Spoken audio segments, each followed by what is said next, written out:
welcome to another episode. So after our episode with Julia and Chase, today we have Khalil with us. Khalil is also Tunisian. He's not an American. So we have Khalil with us. I'm gonna let him introduce himself first, but before that, I want to thank him for being here, for accepting already to be here.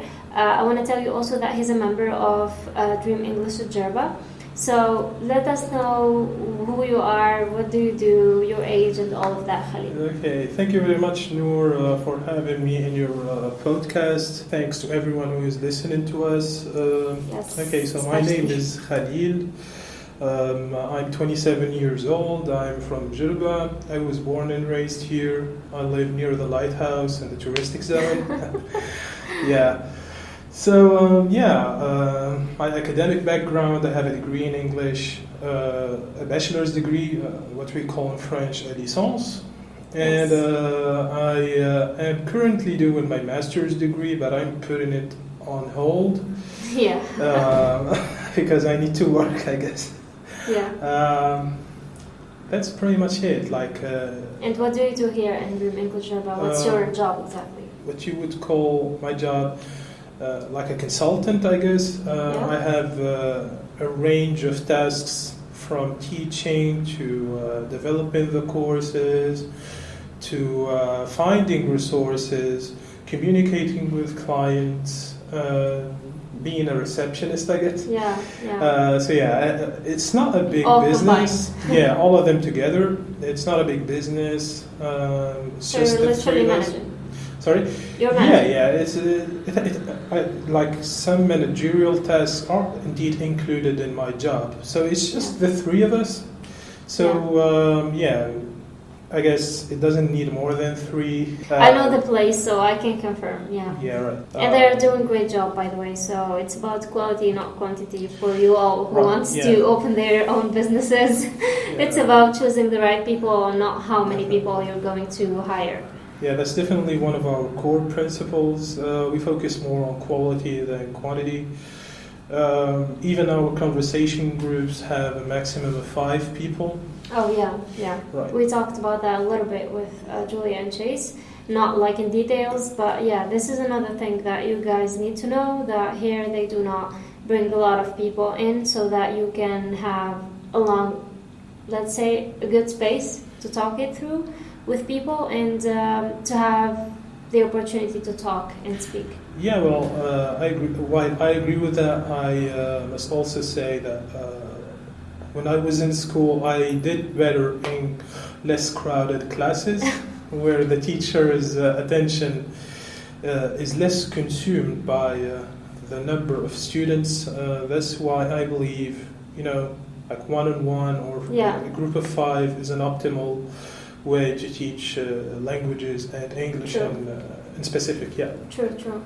Okay, so tell us about your English and your level of English. So as I have talked with Chase and Julia, they have given short lessons. Now, as Tunisians, if you are Tunisian listening to us, we know that having a high level in English isn't that easy, especially if you're young. We always try to find tips and tricks, how to do it quickly, how to be perfect, all of that.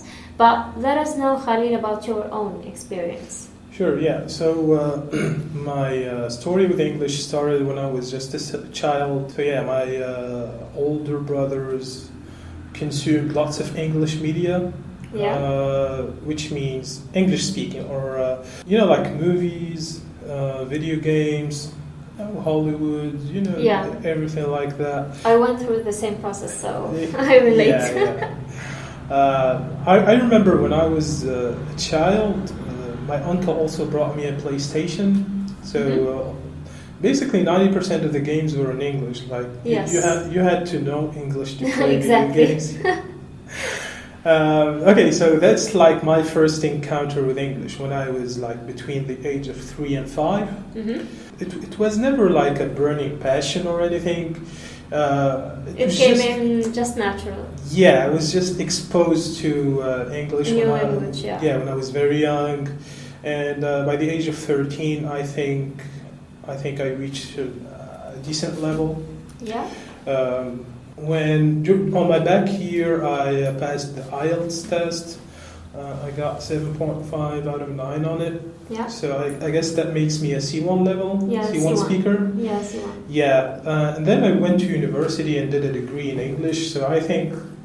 Where is it? Where was your university? In the Faculty of Literature and Humanities of Sfax. Okay, so I didn't start there. I started in Mahdi, and then I transferred to Sfax to be with my siblings. Okay. At that time, they were studying and working in Sfax. I don't know. I spent like 3 or 4 years there. I made plenty of friends. Okay. Then I worked in Tunis as in a call center, I guess. I guess we all went through that. Yeah, we all went through that phase. It was like a very, very good start. That's you're being ironic. Yeah, I relate. I'm just saying it ironically, you guys. Don't you think I'm really? It's not a good experience, guys. Yeah. Trust us. Yeah. So it started there. I was in Tunis. I also worked in tourism. I was a receptionist. Oh, being from Djerba. Yeah. So you have practiced English throughout all the processes, let's say. Yeah. Different situations, how, being a customer service agent, being a receptionist. Yeah, I also translated lots of documents before. I had my own freelance projects I worked on. Amazing, yeah. It is still working till this day, I guess. The fact that you can be an amazing freelance translator, let's say. You can get that, like, a really huge amount, and I think it's easy now to do it with internet and having everything just in front of you as information.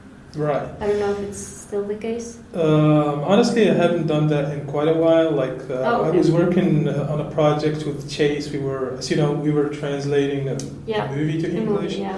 So now I'm with Chase and Julia, so I'm focusing more on teaching. Let's go back to Sfax and Mahdi and Nour. How was the Tunisian educational system for you as an English graduate?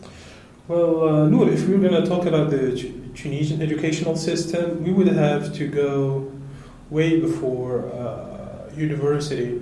I would start with, I don't know, when did we start learning English? 6th grade?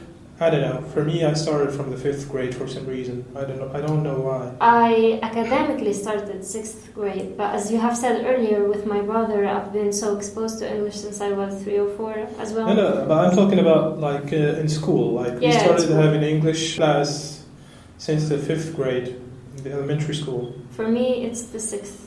Yeah, I have a lot to say about the Tunisian educational system, about the let's say the weak points of it. Okay, but try to sum them up. Yeah, sure. Yeah, because we still have a lot. We have a lot to go through. So I have to say that the Tunisian educational system is both effective and ineffective at the same time.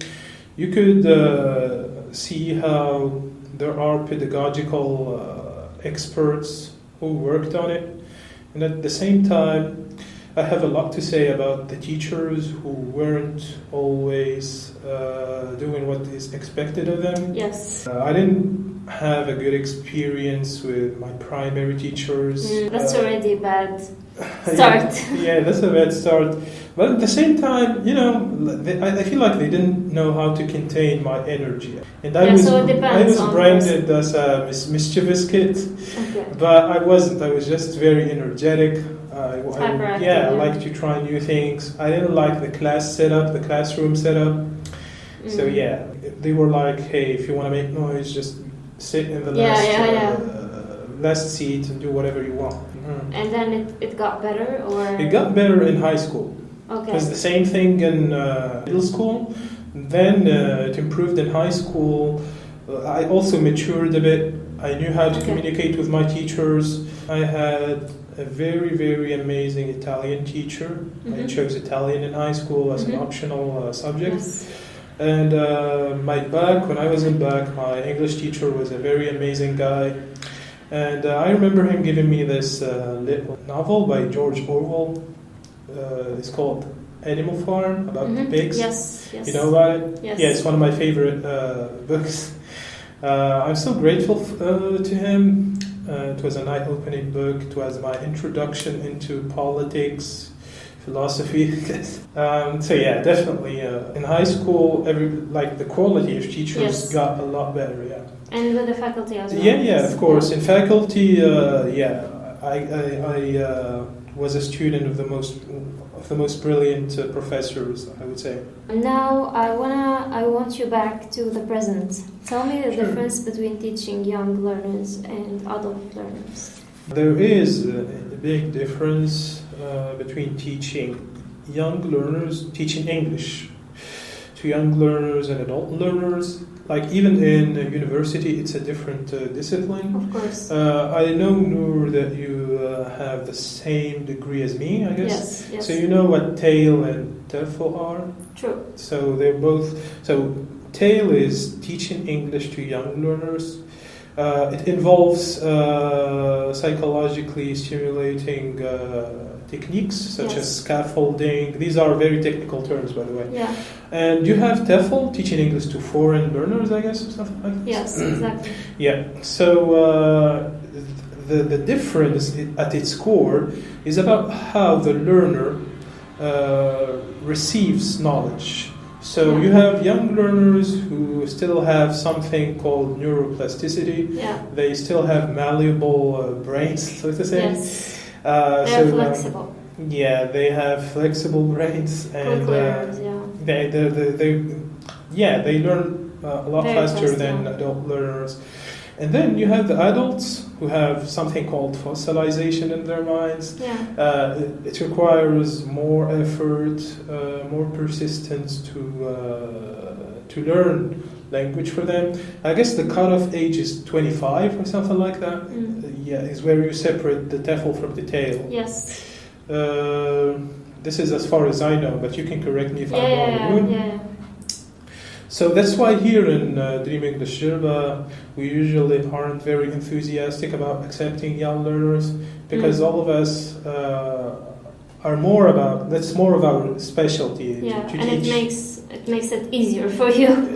Definitely. I mean, easier, but if you bring someone who did that as a major, they would tell you that teaching young learners is easier than adult. Yeah. The reason why is because when you're teaching adult learners, you're covering more abstract topics, you're talking about complex ideas, so not everyone might agree with you when you say Yeah. Especially if they have a specific background, so right. The fact that you need to implement that English culture, etc., is not that easy.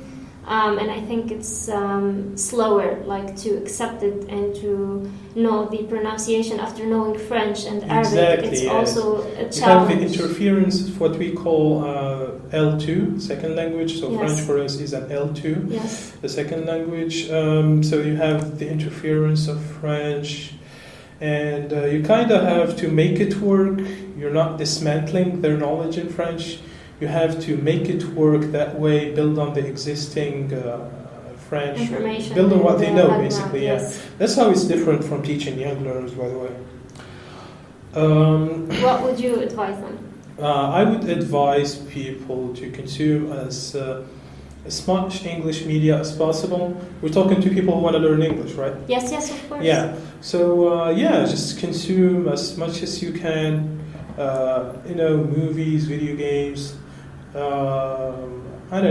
Movies, video games, shows, TV shows.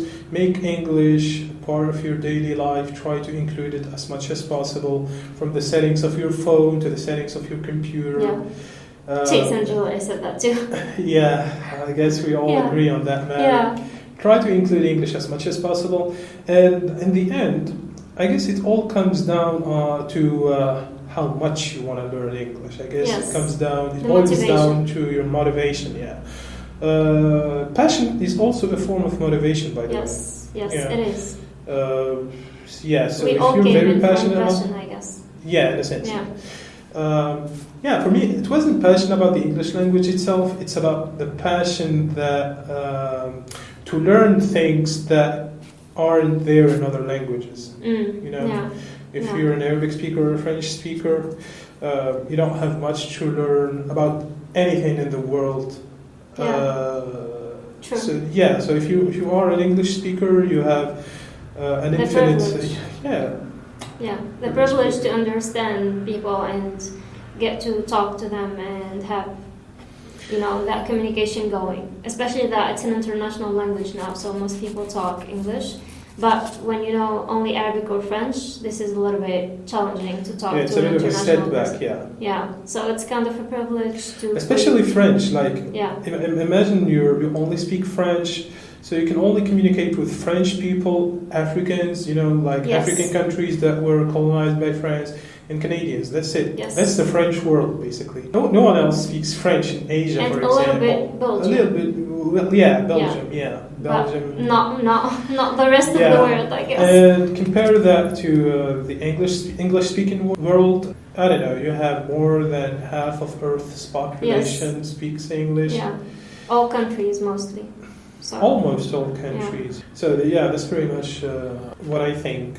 Okay, now so as you guys have learned about the difference also between teaching English for adults and young adults, for whoever wants to start teaching, now you have a little bit of an idea about the challenges that you're going to encounter, let's say, and you can choose also whom to teach and who's going to be more lenient for you. I want to thank Khalil for being here today. We still have a lot to talk about, but this is just part one. We're going to have part two about his path and his journey with English as a Tunisian. So I want to thank him one more time again for being here. You're welcome. It's a pleasure. It's a pleasure for both of us. And we'll hopefully see you as soon as possible, Khalil. Thank you. See you. Thank you guys also for listening.